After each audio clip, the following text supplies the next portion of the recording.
لڑکی کو جوان ہوتے ہی بیاہ دیا جاتا، پھر چاہے وہ پڑھ رہی ہوں یا نہیں، اور مناسب رشتے پر ہی حامی بھر لی جاتی۔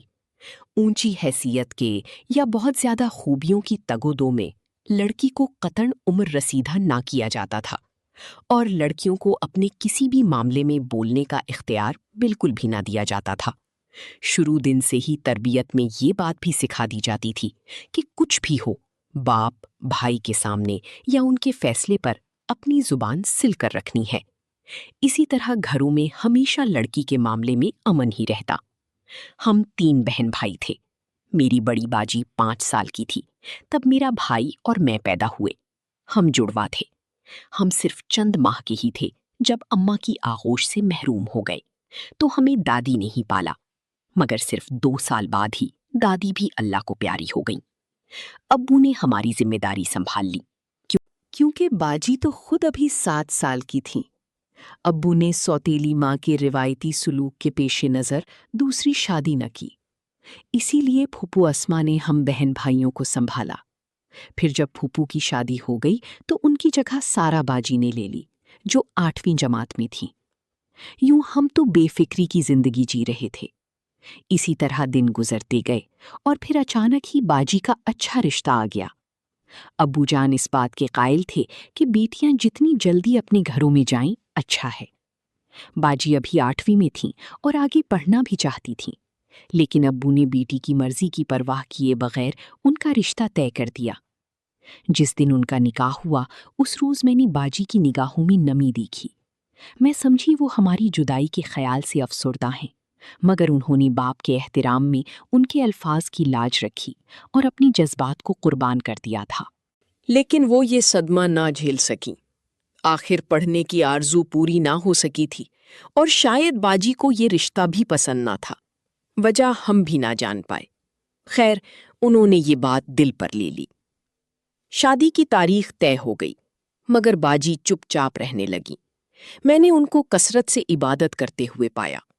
راتوں کو اٹھ کر اللہ کے حضور گڑ گڑاتیں اور شب بھر وہ روتی رہتیں۔ باجی کی شادی میں 15 دن رہ گئے تھے، ابھی کارڈ بھی نہیں چھپے تھے کہ والد صاحب کے ساتھ حادثہ پیش آ گیا۔ وہ بری طرح سے زخمی ہو گئے تھے۔ خدا کے کرم سے زندگی تو بچ گئی، لیکن کافی دنوں تک ہسپتال میں رہنا پڑا۔ اس طرح باجی کی شادی روک دی گئی۔ ابھی ابو مکمل طور پر صحت یاب نہیں ہوئے تھے کہ اچانک ہی باجی کی طبیعت بگڑنے لگی۔ وہ دن بدن کمزور ہوتی جا رہی تھی۔ اس دوران باجی کے ہونے والی دولہا فیضان بھائی اکثر چکر لگاتے۔ میں انہیں دیکھ کر باجی کی قسمت پر رشک کرتی، کیونکہ دیکھنے میں تو وہ بہت اچھے لگتے تھے، خوبصورت بھی تھے اور اچھی گھر سے تعلق بھی رکھتی تھی، اور اچھے عہدے پر بھی تھے۔ جبکہ باجی کی طبیعت تھی سنبھل ہی نہیں رہی تھی۔ اب تو ابا کو بھی فکر لاحق ہو گئی تھی۔ کافی علاج کروایا، بڑے بڑے ہسپتال میں اور ماہر ڈاکٹروں کو بھی دکھایا، مگر کوئی آفاقہ نہ ہوا۔ ہماری پریشانی کا یہ عالم تھا کہ ایک دوسرے سے چھپ چھپ کر روتے تھے، مگر شاید تقدیر کو یہی منظور تھا۔ 1.25 سال بعد خاموشی سے باجی اس دنیا سے چل بسی، اور ہماری ان کو دلہن بنے دیکھنے کے ارمان دل میں ہی رہ گئے۔ فیضان کو اس بات سے شدید دھچکا لگا، کیونکہ جس لڑکی کو وہ اپنا ہم سفر سمجھ چکے تھے، اب وہ ہمیشہ کے لیے ان سے دور چلی گئی تھی۔ بھائی کو ہم سب سے بہت لگاؤ ہو چکا تھا، وہ یہ تعلق ختم نہیں کرنا چاہتے تھے۔ اسی وجہ سے وہ باجی کی وفات کے بعد بھی ہمارے گھر آتے تھے۔ انہیں اداس دیکھتی تو دعا کرتی کہ اللہ کرے ان کو ان کی خوشیاں مل جائیں۔ سچ ہے کہ کسی گھڑی دعا قبول بھی ہو جاتی ہے۔ ایک دن وہ اپنے والدین کے ساتھ آئے اور ان لوگوں نے میرا ہاتھ مانگ لیا۔ ابو نے سوچنے کے لیے کچھ وقت مانگا کہ میں بہت چھوٹی تھی، مگر اتنے اچھے رشتے کو ہاتھ سے جانے بھی نہیں دینا چاہتے تھے۔ کچھ دن بعد وہ لوگ دوبارہ آئے۔ ابو جان نے کہا، میں پہلے بیٹے کی شادی کر کے بہو لانا چاہتا ہوں، کیونکہ مریم چلی گئی تو گھر خالی ہو جائے گا۔ انہوں نے بخوشی یہ شرط بھی مان لی اور کہا، ہم انتظار کر لیتے ہیں، بے شک آپ بیٹے کی شادی پہلے کر لیں، ہم بعد میں شادی کر لیں گے۔ بھائی ابھی بھی چھوٹا تھا اور وہ زیر تعلیم تھا۔ ادھر میں فیضان کو بہنوئی کی نظر سے دیکھتی تھی، لہٰذا اب ان سے شادی کے خیال سے پریشانی اور الجھن میں پڑ گئی تھی، تاہم ابو کے سامنے بولنے کی جرت مجھ میں نہ تھی۔ اسی طرح وقت گزرتے گزرتے 4 سال گزر گئے۔ فیضان کے والدین نے ابو سے درخواست کی کہ آپ نکاح کر دیں، رخصتی بے شک بعد میں ہو جائے گی، اس طرح ہم ایک پختہ یقین کے ساتھ آپ لوگوں سے وابستہ رہیں گے۔ والد صاحب نے بھی ان کی بات کو مقبول جانا اور میرا نکاح فیضان سے کروا دیا۔ اب میں اس شخص کے ساتھ نکاح کی بندھن میں بندھ چکی تھی اور خود کو ذہنی طور پر تیار کرنے لگی۔ شاید اللہ کو یہی منظور ہوگا، اب الجھنوں میں پڑنے سے کیا حاصل ہوگا۔ مزید 1 سال گزر گیا، میں نے FE بھی کر لیا تھا۔ میں اچھے نمبروں سے پاس بھی ہو گئی تھی، مگر میرا بھائی بہت لائق ثابت ہوا۔ پورے بورڈ میں ٹاپ کرنے پر اسے بیرون ملک اسکالرشپ مل گیا تھا۔ والد صاحب کو خیال تھا کہ فیضان کے والدین انتہائی درجے کے شریف لوگ ہیں، انہوں نے کمال صبر کا مظاہرہ کیا تھا، تو سوچا آلیان باہر پڑھنے جا رہا ہے تو نہ جانے کب واپس آئے گا، ان کو بیٹی کے لیے اتنی لمبے عرصے تک بٹھائی رکھنا مناسب نہیں ہوگا، اب رخصتی کر دینی چاہیے۔ سو ابو نے ان لوگوں کو بلا کر رخصتی کی تاریخ دے دی۔ اس طرح آخرکار میں دلہن بن کر فیضان کے گھر آ گئی۔ دل تڑپ رہا تھا، نہ جانے میرا دل فیضان کو قبول بھی کرے گا یا نہیں، لیکن انہوں نے بڑی مان اور محبت سے مجھے اپنایا اور ہم اس بندھن میں بندھنے کے بعد خوش و خرم اور مطمئن رہنے لگے۔ میرے ذہن میں مرحومہ بہن کی شکل بھی تھی اور میں اپنے شوہر کے ہمراہ زندگی گزارنے لگی۔ یہ شرشاری اور والہانہ پیار ساس سسر کو پسند نہ آیا اور وہ ہر وقت فیضان کو کہتی تھی، بیٹا عورت بے اعتبار ہوتی ہے، اس کو زیادہ خود پر سوار کرنے کی کوئی ضرورت نہیں، اور یہ کہا پاؤں کی جوتی سر پر نہیں پاؤں میں ہی صحیح رہتی ہے۔ میں ان باتوں سے پریشان ہو جاتی تھی، مگر صبر کے سوا کیا کر سکتی تھی، اور اس طرح وقت گزرتا گیا۔ ان دنوں فیضان کا تبادلہ دوسرے شہر میں ہو گیا۔ وہ مجھے یہ یقین دلا کر گئے، رہائش کا بندوبست ہوتے ہی تم کو بھی وہاں لے جاؤں گا۔ میں بے صبری سے انتظار کرنے لگی۔ یہاں میرا جی نہ لگتا، وہاں ان کا میرے بغیر دل نہ لگتا۔ پھر 1.5 ماہ بعد ہی رہائش کا انتظام کر کے لوٹ آئے۔ ساس سسر کے منع کرنے کے باوجود بھی وہ مجھے اپنے ساتھ لے کر چلی گئی۔ یہاں آ کر ہمارے دن رات بہت ہی پرسکون گزرنے لگے، اور اس دوران ہم ساس سسر کے پاس بھی جاتے رہے۔ میں ہر بار ان کو کہتی کہ آپ بھی ہمارے ساتھ آ کر رہیے گا، مگر وہ نہیں آتے، جبکہ ہر بار ساس یہ تانا ضرور دیتی کہ شادی کو اتنی برس ہو گئے، اولاد نہیں ہو رہی۔ خدا جانے ہم نے کیوں اسی گھر سے دوبارہ رشتہ لیا، ایک مر گئی اور دوسری بانجھ ملی۔ خدا جانے خاندان کا نام چلانے والا بھی پیدا ہوگا یا نہیں۔ وہ اب میرے شوہر کو کہنے لگی، 2 سال اور دیکھ لے، بچہ نہ ہوا تو تمہاری دوسری شادی کروا دوں گی۔ میرا شوہر اپنی والدہ کی اس دھمکی کو سنجیدگی سے نہ لیتے، کہتے کہ اماں اولاد اللہ کی دین ہے، آخر کبھی تو اللہ پاک ہماری دعا سنے گا، مایوسی کفر ہے اور امید پر دنیا قائم ہے۔ میں ڈرتی تھی کہ کہیں فیضان اپنی والدہ کی باتوں میں آ کر دوسری شادی نہ کر لے اور مجھے چھوڑ نہ دے۔ اسی خوف سے اپنا علاج بھی کرواتی رہی، لیکن اللہ کی مرضی کہ میری گود دوہری نہ ہو سکی۔ ایک دن فیضان نے کہا، اب میں اپنے والدین کے گھر ملنے بھی نہ جاؤں گا، کیونکہ وہ لوگ دوسری شادی پر مجھے بہت مجبور کر رہے ہیں، انکار کرتا ہوں تو ناراض ہو جاتی ہیں۔ یہ سن کر میں رونے لگی اور کہا کہ والدین کے دباؤ میں آ کر مجھے چھوڑ نہ دینا۔ تو وہ کہتی، کیسی باتیں کرتی ہو، ایسا تو کبھی سوچنا بھی نہیں کہ میں تم کو چھوڑ سکتا ہوں۔ اپنی زندگی کو کون چھوڑتا ہے؟ دل کی دھڑکن کیا دل سے جدا ہو سکتی ہے؟ تم آئندہ یہ بات کبھی ذہن میں نہ لانا۔ میں تمہارے سوا کسی اور کے ساتھ زندگی گزارنے کے بارے میں سوچ بھی نہیں سکتا۔ اگر اولاد کی خاطر دوسری شادی کرنی ہوتی تو تمہارے ساتھ 7 برس کیسے گزارتا؟ پہلے ہی شادی نہ کر لیتا۔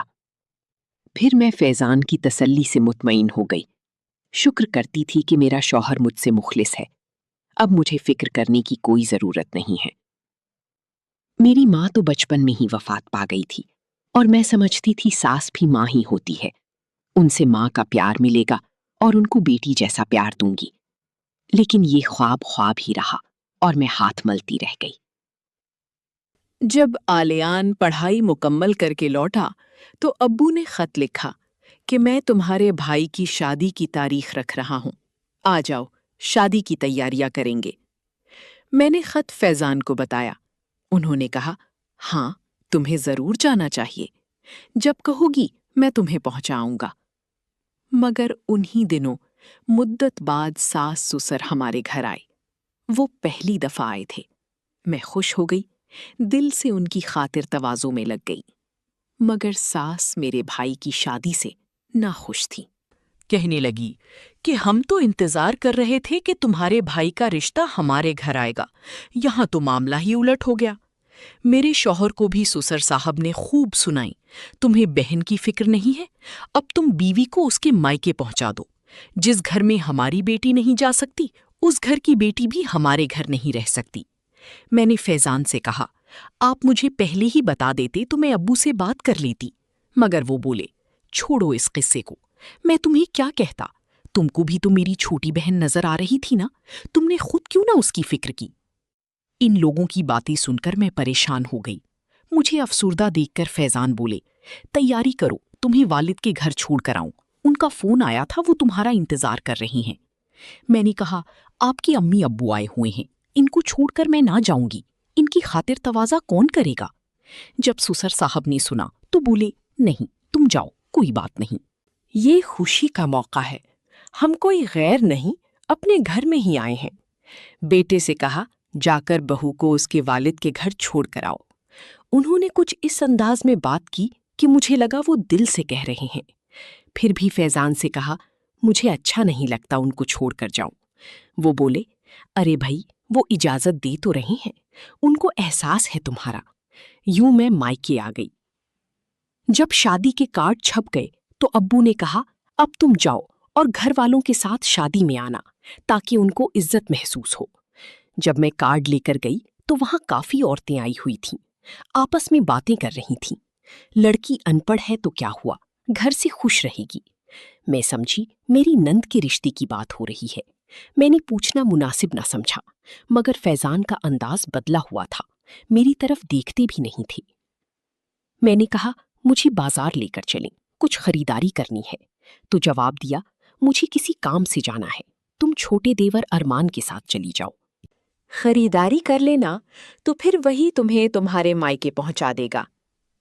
بھائی کی شادی سے 4 روز قبل فیضان آئے اور بولے، میری دوست کی شادی ہے، اسے سونے کے سیٹ کی ضرورت ہے، ہفتے بعد واپس کر دے گا، تمہارے پاس تو 3-4 سیٹ ہیں۔ میں نے سیٹ دے دیا کیونکہ مجھے فیضان پر کوئی شک نہ تھا۔ جب وہ چلی گئے تو نہ جانے کیوں بار بار میں پریشان ہو جاتی تھی، پھر میں مصروف ہو گئی۔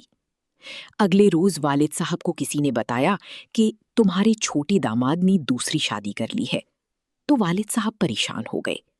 انہوں نے سوچا گھر میں سب جمع ہیں تو یہ معاملہ شادی تک دبا کر رکھنا بہتر ہے، بعد میں فیضان کے گھر جا کر تصدیق کروں گا، اس لیے مجھ سے یہ بات بھی چھپائی گئی۔ میں جو خوش پھر رہی تھی کہ اگلے روز رسمیں حنا تھیں، تو انہوں نے میری خوشیوں کو غرق کرنا مناسب نہ سمجھا۔ اگلے دن سسر نے کال کی اور بولے، رشتہ داروں کی ہاں فوتگی ہو گئی ہے، اس لیے ہم ولیمے پر نہیں آئیں گی۔ فیضان نے مجھے کہا کہ ہفتے بعد تمہیں لے جائیں گی۔ ہفتے بھر انتظار کے بعد میں نے خود جانے پر اصرار کیا تو بھائی نے کہا، حوصلے سے سنو، تمہارے شوہر نے دوسری شادی کر لی ہے۔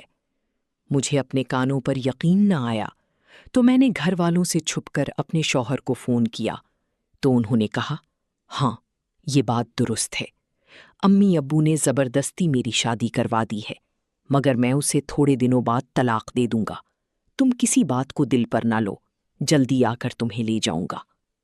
والد صاحب نے پوچھا، بیٹی تم کیا چاہتی ہو، سوتن قبول ہے یا پھر طلاق لینا چاہتی ہو؟ میں نے جواب دیا، نہیں، مجھے سوتن قبول ہے، نہ ہی طلاق لینا چاہتی ہوں، اسی صورت میں گھر واپس جاؤں گی کہ فیضان دوسری بیوی کو ساس سسر کے پاس رکھے اور مجھے اپنے پاس رکھے۔ فیضان نے یہ شرط مان لی، نئی بیوی کو اپنے والدہ کے پاس چھوڑ کر مجھے ساتھ لے گئی۔ چند دن ساتھ رہے، پھر کچھ دنوں بعد دوبارہ اسی شہر میں تبادلہ کروا لیا جہاں ان کے والدین تھے۔ اب وہ 4 دن وہاں اور 3 دن میرے پاس ہوتے۔ اب فیضان اکیلے میرے نہ رہے تھے۔ یہ احساس نیندیں میری حرام کر دیتا تھا۔ ابو بیمار ہوئے تو مجھے مائکے جانا پڑا۔ فیضان بولے چند دن بعد آ کر لے جاؤں گا۔ وہ پھر لینے نہ آئے۔ میں انتظار ہی کرتی رہی، یہاں تک کہ 1 سال بیت گیا۔ وہ ایک بیٹے کے باپ بن گئے اور اسی خوشی میں مجھ سے لا تعلق ہو گئے، لیکن میں انہیں نہیں بھولی۔ والد کے گھر میں تنہا رہتی ہوں، بھائی اور بھابھی بیرون ملک چلی گئی ہیں، اور میں آج بھی اس فریب میں زندہ ہوں کہ وہ مجھے ضرور لینے آئے گا۔ حالانکہ سب لوگ سمجھاتی ہیں فیضان کی امید چھوڑ دو، اس کی 3 بچے جوان ہیں، مگر اس دل کا کیا کروں؟ اب مجھے کیا کرنا چاہیے؟ پلیز کمنٹ میں اپنی رائے کا اظہار ضرور کیجیے گا۔ شکریہ۔